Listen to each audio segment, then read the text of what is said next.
Hi, everyone. I'm Rena Ninen. Thank you for joining us. The president is taking a Twitter victory lap following a summit with North Korea's Kim Jong Un. The president returned to the White House today, where he criticized efforts to, quote, downplay the deal with North Korea. But critics say that the president is far from having achieved a deal.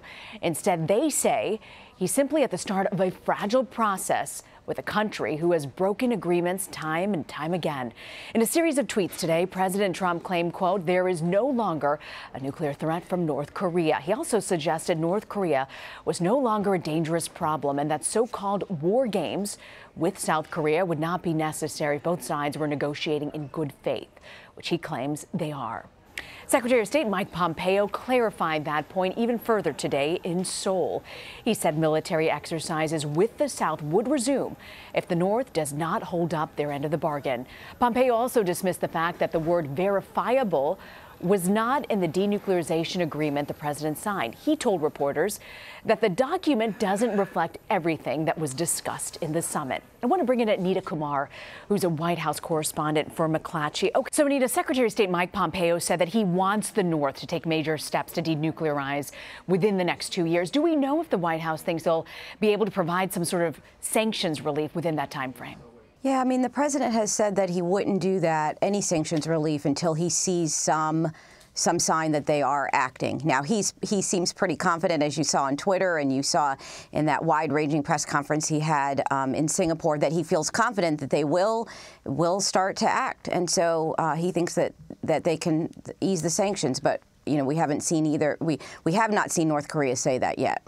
This process, as we know, is going to completely drag in beyond the midterms, probably the 2020 campaign as it unfolds. The president's telling Americans you're going to sleep well at night. Do you think this is going to be a talking point for Republicans? And do you think the American public will buy that?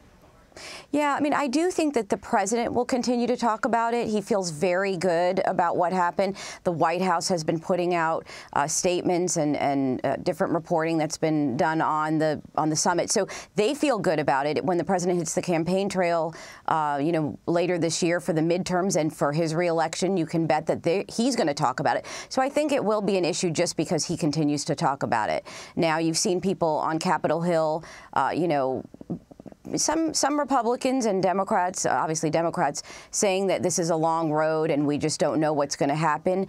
A lot of people, as you mentioned, some critics are saying, and people that have watched North Korea, you know, and how they've been these last few decades have said this is pretty much the same type of agreement that the previous administrations have had. So the question is, will it go to the next level? You talk about Capitol Hill, Anita. House Speaker Paul Ryan was asked about the impact of the summit this morning. I want to play you a bite of what he had to say. The status quo was not working with North Korea. What was the status quo with North Korea? They were racing toward a nuclear weapon. They were racing toward having multiple independent ICBMs with nuclear-tipped warheads on top of them. The president needed to disrupt the status quo, and the president has disrupted the status quo. So this is going to take time, and we have to make sure that we have irreversible, comprehensive denuclearization of North Korea. So that's what we need to get out of this.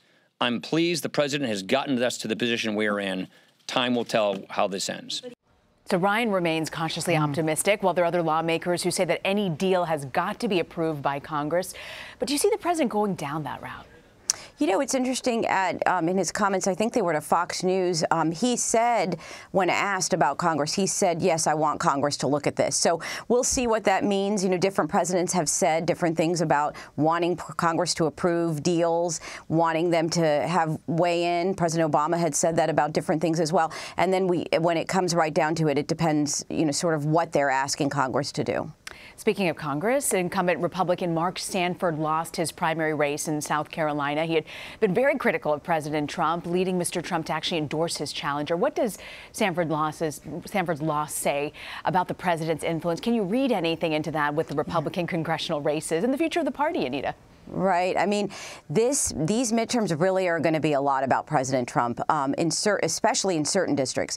Now, in Mark Sanford's race, his opponent had made it all about President Trump, that this is a person she was running around against, Mark Sanford, who was a never-Trumper, who criticized him about tariffs, who called for his tax returns to be released, who voted against the border wall. And so, you know, his opponent, who won in that primary, it was saying, saying that this is a person you don't want, does not reflect, you know, the president's views and what we want in America. So I do think in a lot of districts that are more conservative districts, it's going to be a big issue in primaries, and then we'll see what happens in the midterm elections with Democrats. Democrats are clearly going to paint a lot of the Republicans in lockstep with President Trump. Anita, before you go, something that caught our eye here at CBSN was your article. And today you were talking about President Trump's former White House staff hitting the campaign trail. I'm curious what you're seeing and hearing. Yeah, it's a really kind of a fun thing that we're hearing about the midterms.